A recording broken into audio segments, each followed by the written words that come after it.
자, 반갑습니다, 형님들. 안녕하세요. 오늘도 제 숲TV 생방송 와주셔서 감사드리고, 생방송 보신 형님들은 추천과 즐겨찾기 눌러주시고, 유튜브로 보시겠던 분들도 구독이나 좋아요 한 번씩 눌러주시면 감사하겠습니다. 해외 축구 미리 좀 분석해놓은 거 영상 올려드린 거 있으니까, 해외 축구도 그거 참고해주시면 좋을 것 같고요.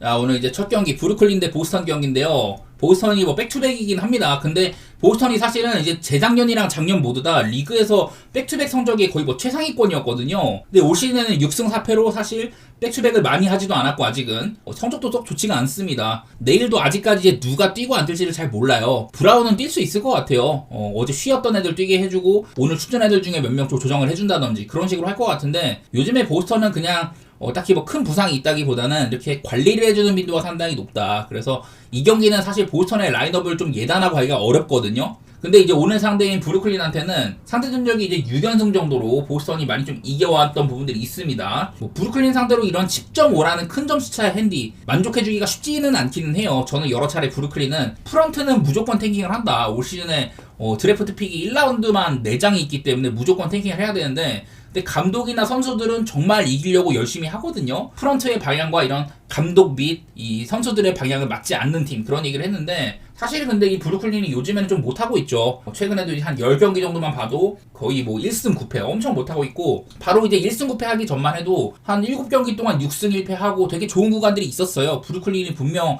애들도 많이 팔고 탱킹을 하려는 그런 기조가 보였는데 이게 되게 수비팀으로서 잘 거듭나서 언더기조로서 많이 이겼단 말이에요. 근데 다시 이제 최근에 10경기 동안 이렇게 안 좋은 성적을 기록을 하다 보니까 브루클린은 믿기가 어려운 상황이고 또 이제 감독이 팀한테 3점을 많이 던져라 이런 주문을 했습니다만은 이제 바로 직전 시카고전에서는 34개밖에 안 던졌고 확실히 그전보다 많이 던지긴 하는데 막 경기당 한 50개씩 던지고 그러긴 하는데 브루클린은 사실 뭐 3점에 대한 재능이 좋은 편은 아니에요. 여기에는 뭐 한 14등 정도 하고 있다 뭐 이렇게 나와는 있지만은 팀 자체가 내일도 라인업상으로 여기 뭐 캠 토마스도 지금 없고 그냥 팀적으로 저는 3점이 그렇게 재능이 없다고 생각하거든요. 3점을 많이 던질수록 글쎄 브루클린이 뭔가를 해줄 것 같지는 않아 나는. 내일도 이런 데이런 샤프 같은 애들이 오펜시브 리바운드 이후에 세컨 포인트 득점 그런 것들이 상당히 훌륭하거든요. 근데 그 외에 이제 트렌든 와포드나 클렉스턴 같은 좀 에너지를 발휘해줄 수 있는 애들 이런 애들이 빠지는 것도 브루클린은 조금 악재라고 할 수는 있을 것 같습니다. 저는 요즘에 이거는 가장 많이 보이는 게 뭐냐면은 그 브루클린이 특히 얘네들이 그 후반전에 요즘에 상당히 약합니다. 이런 것들을 한번 보여드릴게요. 자 여기에 제가 어떤 기준으로 봤냐면은 올스타 브레이크 이후에 후반전 기준이거든요.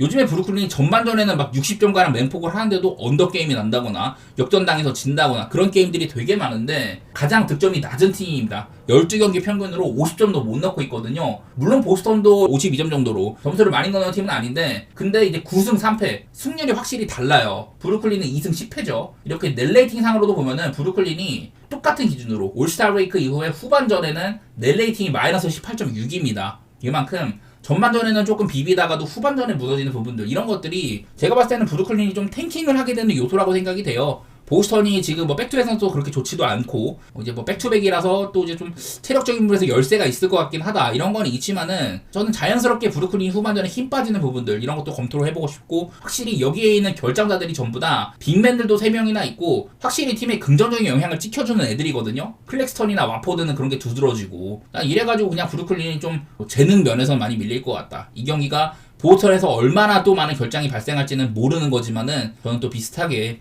보스턴 사이드라든지 언더 그렇게 보도록 하겠습니다.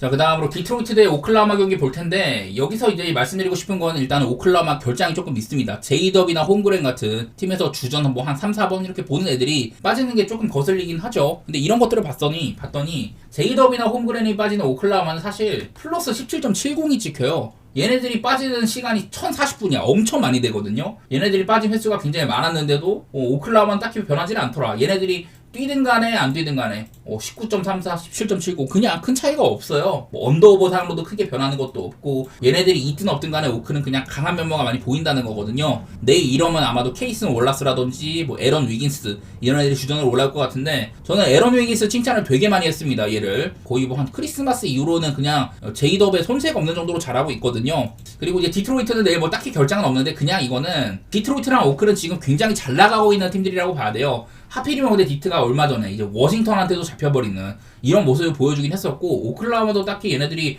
원정에서 크게 힘 빠지거나 그런 팀까지는 아니거든요. 저는 여기 경기에서 가장 보이는 게 뭐냐면은, 자, 오클라호마는 이제 스틸 수치가 리그 전체 1등이고, 늘 말하지만 뭐 스가나 케이슨 올라서 도르트 말할 것도 없고, 여기다 뭐 카루소도 그렇고 에이스 스타퍼들이 상당히 많아요. 앞선 손질이 매우 좋다. 그래서 상대한테 턴오버를 유발하는 능력이 리그 전체 1등인데, 근데 이제 디트로이트의 에이스는 케이드 커닝햄이잖아요. 물론 커닝햄이 저는 올 시즌에 선수 포인트 가드 치고는 거의 뭐 퍼스트 팀에 들만하다, 그 정도로 얘를 치켜 올렸는데, 근데 이 커닝햄의 가장 큰 문제는 얘가 턴오버가 많다는 거거든요. 올스타 브레이크 이후에도 뭐 49.1%의 야투율이라든지 35.8%의 3점, 경기당 27점 잘해주고는 있는데, 문제는 얘가 턴오버가 5.3개거든요. 늘 턴오버 리스크가 있는 선수예요. 내일 상대는 오클이다. 저는 이거는 디트로이트가 좀 커닝햄이 좀 오클라호마의 앞선 수비에 많이 고전할 것 같거든요. 그게 제일 거슬리는 것 같아. 오클라호마는 요즘에는 이런 오펜시브 리바운드 같은 리스크도 별로 없고, 특히 이게 디트로이트는 요즘 3점의 빈도를 줄이고 인사이드 시도를 많이 하는 팀인데, 오클라호마는 인사이드 수비도 상당히 훌륭하죠. 제가 봤을 때는 일단은 오클라호마 이런 좋은 수비 수치들 이런 것들을 좀 주목을 해보고 싶고, 물론 디트로이트가 트레이드 데드라인 이후로 11승 3패로 NBA에서 전체에서 공동 3위 정도로 성적이 좋다. 디펜시브 레이팅 1등, 그 페인트존에서 득점 1등, 한마디로 인사이드 공략이 잘 된다는 거죠. 속공 1등, 상대한테 턴오버 유발해가 점수 내는 거라든지 넬 레이팅, 상대 이런 슈팅 효율 깎아먹는 거, 리바운드 효율 좋다, 뭐 이런 것들 등이 여러 가지로 막 그냥 좋은 수치들이 많이 있다는 거긴 한데, 워낙에 상태가 빡세다고 봅니다. 상대가 오클이 너무 빡센 팀이고, 저는 아까 말했다시피 디트로이트가 본인들의 플레이를 이렇게 좀 열어 나가기에는 저는 오클라호마의 앞선 수비에 좀 고전할 것 같거든요. 그냥 오클라호마에서는 제이더비나 홈그랜 같이 좀 믿을만한 공격 자원들이 빠지는 것들, 그런 점들이 약간은 거슬리는 것 같고, 저는 요즘에 두 팀은 그래도 좀 오바팀이라고 생각을 하는데, 일단은 오클에서 뭐 스가가 또 많은 득점을 해주겠지만 다른 선수들이 사실 득점에 일가견인 선수들이 별로 없기는 해요. 그래서 나는 내일의 오클라호마의 무기는 좀 수비가 될 것 같다, 이런 심산이어서 저는 오클 사이드에다가 언더 그렇게 좀 보도록 하겠습니다. 자, 다음에 이제 멤피스 대 마이애미 경기 한번 내다볼게요. 자, 오늘 둘 다 이제 백투백을 한 팀들인데, 사실 얘네들은 둘 다 이렇게 백투백 성적이 괜찮은 편이에요. 순위 대비 마이애미는 9등인데도 7승 6패로 백투백 성적이 5할이 이상이고, 멤피스는 서부 3위로 백투백이 9승 3패입니다. 멤피스는 워낙에 이제 주전 빈도가 낮고 벤치들을 많이 쓰는 팀이다 보니까 약간 그런 면도 있는 것 같은데, 이거는 일단은 두 팀 모두 다 후반전에 좀 얘기를 해야 돼요. 얘네들도 아까 봤던 마이애미, 아까 봤던 비슷한 지표인데, 얘네들도 이제 올스타 브레이크 이후 후반기에 득점이 일단은 두 번째로 적은 팀이기도 하고요. 그리고 넬리킹 3으로도 마이너스 11.4, 후반전에 특히 이렇게 약한 팀이란 말이죠. 반대로 이제 멤피스 같은 경우는 얘네들은 후반전에 플러스 8.4 정도로 확실히 전반전에 못하다가 후반전에 좀 살아나는 빈도가 높다. 그리고 그 중심에는 모란트가 많이 있는데, 모란트가 오늘은 44득점을 했습니다. 그리고 요즘에 활약을 보면은 모란트가 이제 그전에도 좀 못하긴 했었는데, 요즘 들어서는 그래도 야투가 많이 돌아오고 있거든요. 오늘 것까지 하면 더 좋아질 텐데, 최근에 4경기 동안 경기당 20번 가나 던지는데 야투 50%, 3점 34.6%로 그래도 커리어 평균 정도로 올라왔고, 경기당 30득점을 맞아주고 있거든요. 이 와중에 턴오버는 2.8개로 단속이 잘 된다. 이래서 확실히 요즘에는 멤피스는 모란트가 좀 올라오고 있는 부분들, 그런 것들은 칭찬할 만한 것 같습니다. 그리고 오늘은 또 이제 자택주가 복귀를 했는데, 아마 내일 백투백일 때는 뛸지 안 뛸지는 모르겠지만은 그래도 확실히 멤피스는 호재가 있는 편이에요. 에이스인 모란트의 폼이 살아난 거, 자택주가 복귀를 한 거, 그리고 베인은 오늘 별로 못했는데, 베인은 그래도 요즘에 나름대로 좀 해줄 때가 있기는 합니다. 저는 모란트랑 비슷하게 둘 다 좀 올라오고 있다고 생각을 해요. 여러 면에서 멤피스한테 조금 호재가 있다, 그렇게 보고 있고, 자, 제가 이제 마이애미는 그리고 아데바요를 4번으로 쓰고 켈레 웨어를 뭐 센터에 배치를 한다든지 이런 투빅 시도를 했다고 했는데, 최근 들어서는 다시 라인업이 좀 변경이 됐습니다. 잘해주고 있던 다비온 미첼이 약간 부진하니까 미첼을 이제 또 벤치로 내리고 던컨 로빈슨을 올렸어요. 던컨 로빈슨은 뭐 3점 있는 선수니까. 그래서 이런 식으로 좀 마이애미가 라인업 변경이 있는데, 글쎄 뭐 오늘 마이애미 경기력도 그렇고 아데바요가 또 기복이 요즘 좀 많이 있거든요. 한창 이제 좋은 활약을 해줬던 거에 비해서는 요즘엔 또 기복도 있다 보니까 아무래도 내일은 아데바요가 조금 걱정이 된다, 이런 면도 조금 있는 것 같긴 합니다. 이거는 그냥 둘 다 사실 요즘에는 공격력의 약화 때문에 문제를 겪고 있는데, 그거는 마이애미가 조금 더 심하다고 생각이 되고, 내일도 마이애미가 이제 알렉 벅스 같이 벤치에서 해준 애들이 빠진다거나 여전히 또 테리 로지어를 길게 써야 되거든요. 나는 그런 면에서 벤치 차이도 많이 있을 것 같고, 또 이제 멤피스랑 마이애미가 후반전에는 양 팀의 이런 컨디션적인 차이가 많이 크다, 그런 점에서 멤피스가 이점이 있는 것 같기도 하고, 둘 다 뭐 백투백이기도 하죠. 백투백 상으로 둘 다 뭐 기록이 그렇게 나쁘진 않은데, 같은 조건이면 저는 멤피스가 낫다고 생각이 됩니다. 분위기상으로 멤피스가 올라오고 있는 편이라서 저는 멤피스 사이드에다가 이건 오바 생각 중인데 사실은 요즘에 이 경기를 오바 보기가 꽤 어려워요. 근데 이게 마이애미가 일단 좀 바뀐 점 그게 생각이 나고 저는 멤피스 요즘에 그냥 모란트 베인이 살아난 거 그것 때문에 좀 오바를 보고 싶어요. 오늘도 멤피스가 상당히 많은 득점을 했고 여전히 빠른 템포를 보여줬는데 마이애미가 약간의 늪팀 느낌은 있지만 그래도 얘네들도 뛰는 팀이랑 붙을 때는 오바 게임이 많이 나거든요. 애틀랜타랑 240, 인디애나랑 뭐 245점. 저는 그냥 이 경기는 오바 보는 게 그래도 좀 편해 보이긴 합니다. 멤피스 경기를 언더 보기가 좀 어렵거든요. 그렇게 진행해 보도록 할게요. 다음 경기는 미러키 대 인디애나 경기인데 얘네들은 얼마 전에 붙은 적이 있었었죠. 그때로 좀 돌아가 보면은 3월 12일이니까 정말 얼마 안 됐어요. 자, 이날 경기는 사실 인디애나의 홈이긴 했지만 미러키가 조금 앞서 나가다가 근데 이 경기를 막판에 역전을 당했습니다. 사실은 뭐 마행각은 좀 어려웠었는데 이 경기를 3점 차로 앞섰는데 그거를 막판에 할리버튼이 이제 원샷 플레이에서 3점을 꽂아버리고 그리고 이제 파울까지 얻어냈잖아요. 그래서 그거 성공시켜갖고 역전을 한 경기였었는데 사실은 그냥 좀 말도 안 되는 경기라고 생각을 해야 됩니다. 할리버튼이 진짜 세팅을 잘해가지고 쏜 샷도 아니었었고 되게 어려운 자세에서 쏜 거였었는데 쿤보가 19점밖에 못 넣었거든요. 생각보다 쿤보의 활약이 좋지 못했다. 원래는 이제 쿤보가 인디애나 킬러예요, 킬러. 여기 이제 쿤보의 그 인디애나 상대로 여러 가지 활약들을 보면 여기 득점이 있잖아요. 여기 보면 64득점으로 쿤보가 커리어 하이를 아마 기록한 경기가 인디애나전이거든요. 2023년이니까 얼마 안 됐고 커리어 하이 기록하고 매번 이렇게 뭐 야투율 같은 것들은 전부 다 어지간하면 50% 넘고 이랬었는데 직전 경기 때는 슈팅 시도도 별로였었고 자유투도 많이 못 넣었다. 이런 날이어가지고 쿤보가 원래는 인디애나한테 강한데 힘을 못 썼던 거 그게 약간은 저는 패배의 요인이라고 생각이 들거든요. 글쎄 뭐 미러키가 요즘에 포르티스가 없어서 그런지 제가 한참 쿠즈마도 적응이 꽤나 괜찮고 로페즈의 수비력도 살아난다 이런 얘기를 했지만은 요즘에 미러키가 그렇게 막 솔리드해 보이지는 않아요 사실은. 근데 이거는 인디애나가 일단 백투백일 때 굉장히 약팀입니다. 요즘에도 뭐 할리버튼이 안 나오다가 뛰긴 하지만은 사실 좀 오락가락한다고 봐야죠. 오늘도 필라델피아한테 그렇게 좋은 경기력은 아니었기 때문에 저는 인디애나가 오히려 이건 미러키보다 조금 떨어진다고 보거든요. 더욱이 얘네들이 또 백투백이라는 점이 있는데 자, 인디애나는 보통 백투백일 때 4승 6패고 최근에도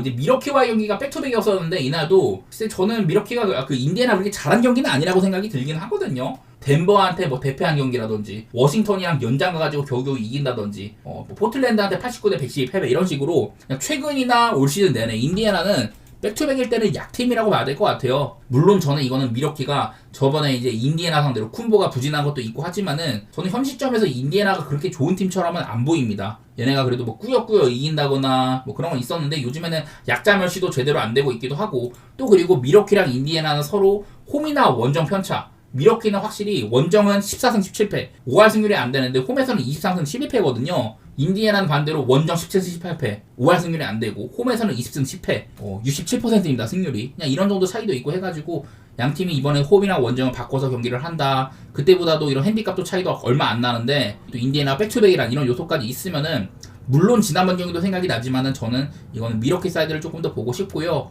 여기 있는 지표로는 미러키가 요즘에 그렇게 오바팀처럼은 안 보이죠. 본인들이 야투 시도한 거나 이런 성공률이나 3점 성공률에 비해서 득점이 굉장히 낮다. 미러키는 경기당 85번 정도밖에 야투를 시도하지 않는 팀입니다. 이 인상이랑은 다르게 좀 언더팀으로 봐야 되고요. 요즘에 뭐 수비 나름대로 잘 되고 있다. 상대를 최대한 못 던지게 하는 이런 수비 지표라고 봐야 되죠. 그리고 인디애나 역시 요즘 경기당 합쳐가지고 뭐 230 정도 안 난다 이런 것도 있기 때문에 저도 이 경기는 언더 생각이 좀 나고 좀 미러키 사이드로 돌아서 보도록 하겠습니다. 쿤보가 저번보다는 조금 더 잘해주기를 바라봐야 될 것 같고 자, 다음 경기는 휴스턴 대 시카고 경기인데요. 자, 일단은 이건 뭐 휴스턴에서 요즘 아멘 탐슨이 못 나오고 있고 그리고 아마 내일은 탈이 있으니 관리를 받을 가능성이 있어요. 이 친구도 백투백일 때 거의 못 나오거든요.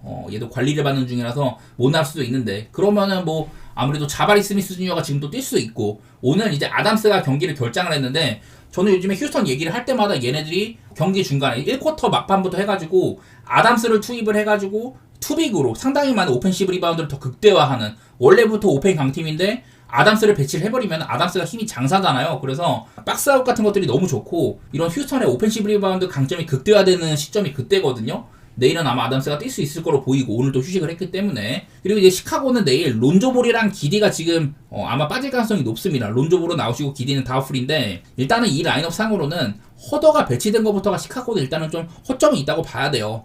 허더는 이제 애틀랜타 시절 이후로는 한 번도 거의 뭐 잘한 적이 없기 때문에 내일 그 기디나 론조볼의 출전 유무를 한번 살펴보면은 자, 아무래도 이제 론조볼이 부상 복귀한 지 얼마 안 됐기 때문에 지표가 그렇게 시간이 많지는 않지만은, 자, 얘네 둘이 동시에 뛰었을 때는 넷 레이팅이 플러스 11.66이 찍힙니다. 굉장히 좋게 찍히죠. 우리 론조볼이 복귀한 이후에는 기디가 아주 훌륭한 활약을 해준 것도 있었는데, 자, 얘네 둘이 둘 다 빠졌을 때 이때를 보면 마이너스 5.07이에요. 그러니까 16.5점 가량 난다 이 소리거든요. 언더오버 차이는 그렇게 크지 않지만 어쨌든 경기력 감소가 많이 눈에 띄거든요. 더욱이 휴스턴은 요즘 뭐 벤블리도 복귀해가지고 나름대로 안정감을 추구를 한다든지 오펜시브 리바운드로 상대보다 훨씬 더 많은 공격을 가져간다. 저는 매번 사실은 야투일 같은 것들은 그날 이 변수나 뭐 기복이 있을 수가 있잖아요. 근데 저는 그거를 초월하는 물리적인 공격 횟수, 상대보다 더 많은 공격 기회를 가져가면은 그거는 이길 확률이 훨씬 더 높아질 수밖에 없다. 저는 늘 그런 생각을 하기 때문에 야투 관련된 분석을 되게 많이 하거든요. 휴스턴은 리그에서 오펜시브 리바운드를 거의 뭐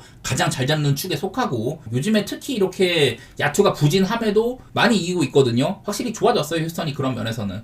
내일도 진짜 휴스턴이 야투 감각이 이렇게 쓰레기만 아니라면은 어지간해서는 시카고보다는 더 많은 공격을 할 것 같고, 그런 면에서 우세할 수 있다고 생각이 됩니다. 오늘도 딱 그런 경기였었죠. 지난번에 피닉스전도 그렇고, 뭐 시카고가 아주 얘네들이 이런 에너지가 떨어지는 팀까지는 아니지만은 그래도 이런 부분에서 휴스턴이 앞선다고 봐야 될 것 같아요. 저는 이 경기 역시 휴스턴 사이드에다가 또 오바 생각을 하고 있는데, 오늘은 휴스턴이 뭐 3점까지 터지고 잘했습니다만은 평소에 그렇게까지 야투가 좋은 팀은 아니기 때문에 걱정스러운 면이 없지 않아 있지만은, 어쨌든 시카고도 빠른 템포를 추구하는 팀이고 얘네들은 뭐 언더팀보다 오버팀에 가깝죠. 물론 휴스턴이 올 시즌 백투백 6승 9패로 선수 좀 얘네들의 순위 대비해서 백투백 성적이 안 좋은 편이긴 한데, 근데 하필이면 휴스턴은 리그에서 지금 백투백을 가장 많이 치는 팀이긴 하거든요. 저는 그런 점도 좀 영향이 있다고 보고, 네, 이거는 양 팀의 체급이라든지 여러 가지 면에서 휴스턴을 보기 괜찮은 경기라고 생각이 됩니다. 자, 다음 샌안토니오 대 뉴올리언스 경기가 있는데요. 일단은 샌안토니오도 백투백입니다. 2승 10패죠. 백투백 성적이 일단 좋지가 못하다. 그리고 더구나 지금은 뭐 웬베냐마도 없고 이런 상황이어가지고 샌안토니오의 경기력이 많이 안 좋아져 있어요. 팍스까지 이제 시즌 아웃인데, 어쨌든 간에 팍스의 이런 야투 효율이나 그런 것도 좀 못 믿었다고 하더라도 그 투가이 중에 한 명이 좀 빠진 거는 샌안토니오 오펜스가 많이 좀 흔들릴 수가 있겠죠. 더욱이 오늘 샌안토니오는 샬럿한테 거의 뭐 3점을 60% 가까이 쳐맞으면서 패배를 했는데, 어쨌든 요즘에 샌안토니오는 오바보기는 좋은 팀입니다. 그냥 최근에도 이제 득점이나 실점 보면은 오늘 경기 이제 179점, 그 댈러스전 142점, 그 전에 댈러스전 162점, 미네소타전 165점, 이런 식으로 그냥 점수가 되게 많이 나요. 여기도 보이는 것처럼 그냥 공격 꽤나 괜찮게 하고 실점 꽤나 뭐 안 좋고 이런 팀이어서, 일단 샌안토니오가 오바보기는 편한데 뉴올도 색깔이 비슷합니다. 얘네들은 상대적으로 공격은 그렇게 잘하지는 못하는 걸로 찍히는데, 어쨌든 자이언이라는 확실한 카드가 있고 맥컬럼이나 트머섬이 터져준다면은 얘네들도 뭐 3점 한방 이런 건 있는 팀이죠. 공격에서는 딱히 아쉬울 게 없는 팀이다. 벤치도 뭐 알바라도라든지 뭐 호킨스 이런 애들이 있기도 하고, 뉴올은 공격은 그렇게 아쉬운 팀이 아니에요. 대신에 수비는 개판이다 뭐 이런 것도 있기 때문에 그냥 두 팀 간의 색깔이 저는 좀 비슷하다고 생각을 하고 있기는 해요. 그리고 얘네들도 이제 얼마 전에 맞대결이 있었는데, 근데 그때는 좀 언더게임이 났던 거, 이게 좀 거슬리긴 합니다. 103대 109로 점수가 얼마 안 났는데요. 근데 이날을 좀 돌아가 보면은, 자, 샌안토니오는 이날 93회 정도 야투 시도를 했고 그냥 야투율이 되게 안 좋았어요. 다른 날보다는 움직임이 조금 부족한 경기였었다. 반대로 뉴올리언스도 얘네들도 야투를 94번, 그러니까 충분히 많이 시도를 한 건데 야투율이 그냥 좋지가 못했거든요. 나는 그냥 저번처럼 이런 경기만 아니면은 어지간해서는 얘네들의 색깔은 오바팀이라고 봐야 된다. 저는 이제 직전 경기 두 경기는 모두 다 샌안토니오 쪽이나 뭐 뉴올이나 특히 샌안토니오 쪽이 야투가 심각했던 경기들이 너무 거슬리거든요. 나는 적당한 정도만 해주면 얘네들은 오바보기에 괜찮은 경기다. 그리고 뭐 지난번 경기 때는 또 한번 뉴올이 오펜시브 라운드 20개를 잡아가지고 웬메냐가 없는 샌안토니오의 낮은 인사이드 그런 것들을 좀 폭격했던 쪽도 있기 때문에, 저는 그냥 요즘에 샌안토니오가 웬비도 없고 팍스도 없고 이런 경우에 좀 흔들린다고 생각이 되거든요. 공수의 양면에서. 저는 한번 뉴올 쪽을 좋게 보고 싶고 오바도 같이 좀 보도록 하겠습니다. 자, 그 다음에는 골스 대 뉴욕 경기인데, 사실은 이 경기는 예측이 좀 어려운 경기 같아요. 글쎄, 사실은 이게 이런 건 있어요. 요즘 골스가 상당히 잘하긴 합니다. 그리고 최근에도 얘네들이 붙은 적이 있었는데, 자, 이때는 114대 102 정도로 골스가 무난한 승리를 했었는데, 이거는 제가 봤을 때 그냥 뉴욕에서 타운스가 없었기 때문에 좋은 레퍼런스가 되지는 못한다고 생각을 하거든요. 왜냐면은 타운스가 요즘에 이 부상에서 복귀를 하고 여러 가지 뭐 개인사에서 복귀를 한 다음에 최근에는 그래도 조금 회복세이긴 합니다. 야투 50%, 3점 47.1% 이 정도로 타운스가 꽤나 회복세이기는 해요. 물론 브런슨이 없는 거는 거슬리긴 하지만은 온 오프 마진 같은 거 상으로도 사실은 뭐 뉴욕의 얼굴이긴 하지만은 팀에 그렇게까지 큰 도움이 되진 않는다, 이런 얘기를 했었거든요. 대신에 이제 맥브라이드가 활약을 한다든지 미칼 같은 애도 올라와 준다든지 그런 식으로 땜빵을 하고 있는데, 물론 결장 상으로는 뉴욕이 아쉽기는 하겠다. 근데 이거는 저는 지난번처럼 뉴욕에 그렇게 쉽게 무릎을 꿇을 것 같지는 않아요. 이거는 나는 골든스테이트가 분명히 요즘에 좋은 성적을 기록하고 있는 건 맞는데 그 사이에는 꽤나 이제 상대팀한테 뭐 역전승을 겨우겨우 해내다든지 이런 허점들이 있기는 했더라. 그런 것도 짚어봤던 적이 있었고, 물론 이제 골스의 최근 이런 기록들은 상당히 좋습니다. 이런 것도 있어요. 자, 골스 이제 트레이드 데드라인 이후 2월 6일 이후로는 NBA에서 13승 2패로 전체 기록이 두 번째로 좋다. 클리블랜드 다음이죠. 자유투 전체 1등, 어시스트 1등, 스틸 1등, 상대 턴오버 유발 1등, 턴오버 기반 역습 득점 1등, 디펜시브 레이팅 2등, 넷 레이팅 2등 이런 식으로 그냥 여러 면에서 단단한 팀이라는 소리거든요. 이런 게 보이기는 해. 그러니까 대부분이 좀 수비 쪽에 강점이 있다는 소리예요. 공격 카테고리는 엄청 눈에 띄는 거 많이는 없고 공격 카테고리보다 수비가 많이 눈에 띄는데 글쎄 제 생각에는 내일도 골스가 어느 정도 좀 이 수비면으로는 괜찮게 해줄 것 같기는 해. 여기에 있는 거 지표만 봐도 원래는 뉴욕은 좀 오버팀의 느낌이 있었는데 요즘에는 확연하게 언더팀의 모습이 많이 보입니다. 3점을 줄이고 인사이드 공격을 많이 한다 이런 얘기들을 했었는데요. 얘네들이 물론 대패할 때도 있지만은 상대팀이랑 좀 비벼가지고 클러치 승부 가고 이런 빈도가 리그에서 가장 많은 편이거든요. 뉴욕이랑 휴스턴이. 저는 그런 점들이 좀 거슬립니다. 기본적으로 뉴욕도 물론 브런슨이 없지만 기본반 자체가 워낙에 좋은 팀이기도 하고 요즘엔 또 그런 얘기도 있어요. 미칼 브리지스가 이제 감독한테 티보드 감독한테 우리 좀 이제 주전들의 출전 시간을 낮추고 벤치를 좀 기용을 해달라 이런 얘기를 했더라고요. 그만큼 벤치에 이런 경기력도 올라온 편이기도 하고 그래서 뭐 맥브라이드라든지 뭐 카메론 페인이나 미첼 로빈슨 이런 애들이 출전 시간도 많이 올라오고 있는데 그런 거는 좀 긍정적인 방향으로 보이기도 합니다. 제 관점에서는 이거는 골스의 최근 성적 분명히 좋긴 하지만은 아주 단단했다? 그렇게는 안 보여요. 막 브루클린한테 20점 차 뒤지다가 역전한 경기도 있었고 막 그런 것도 생각이 나가지고 저는 6.5 정도면은 그냥 좀 타이트하게 뉴욕 닉스의 프렌 같은 거 생각을 해보고 언더게임 생각 좀 해볼게요. 근거가 별로 없는 경기야 근거가. 자 그 다음에 이제 덴버 대 워싱턴 경기도 있는데 자 오늘 덴버가 백투백에서 첫 경기 때 이제 레이커스한테 굉장히 좀 고전했었습니다. 예상외로. 내일도 이제 백투백인데 12승 1패. 리그에서 백투백 기록이 가장 좋은 팀이 덴버기는 해요. 근데 문제는 지금 덴버가 백투백 기록이 아무리 좋다고 하더라도 일정이 정말 헬이죠, 헬. 오클라호마랑 백투백을 했었고 하루 쉬고 나서 미네소타한테 패배를 했고 그리고 하루 쉬고 나서 오늘 레이커스랑 경기를 했는데 내일 바로 백투백으로 워싱턴이랑 하거든요. 7일 동안 5경기를 해야 되는 헬 일정의 마지막이다. 그냥 체력 소모가 아주 심할 수밖에 없는 경기거든요. 물론 저도 워싱턴은 얘네들은 뭐 탱킹을 하는 팀이고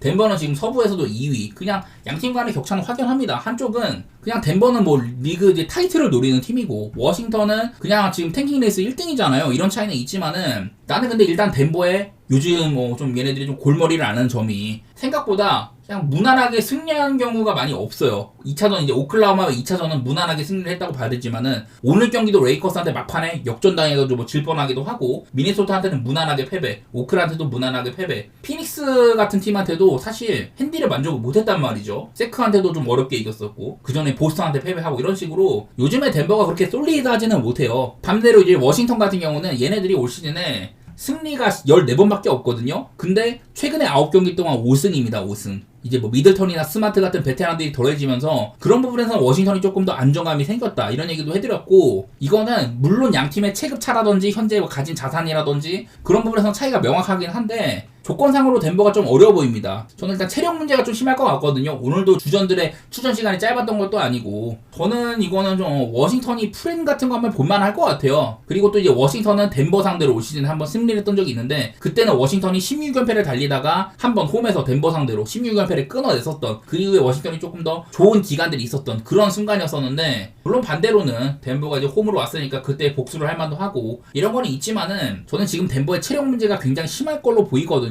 그런 것들을 노려서 한번 덴버의 프렌이라든지 그리고 덴버가 어느 정도 프렌을 좀 이렇게 해주는 모양새라면은 그거는 오버할 가능성이 높다고 봅니다. 덴버는 그냥 이렇게 득실상으로는 오히려 실점이 더 많은 게 보이죠. 그냥 늘 점수를 많이 나는 팀이고 워싱턴은 한창 때에 비해서는 점수가 덜 나긴 하지만은 그래도 충분히 오바를 볼 만한 점수는 될 것 같다. 저는 뭐 워싱프렌이랑 오바 한번 이렇게 좀 도전적으로 임해보도록 하겠습니다.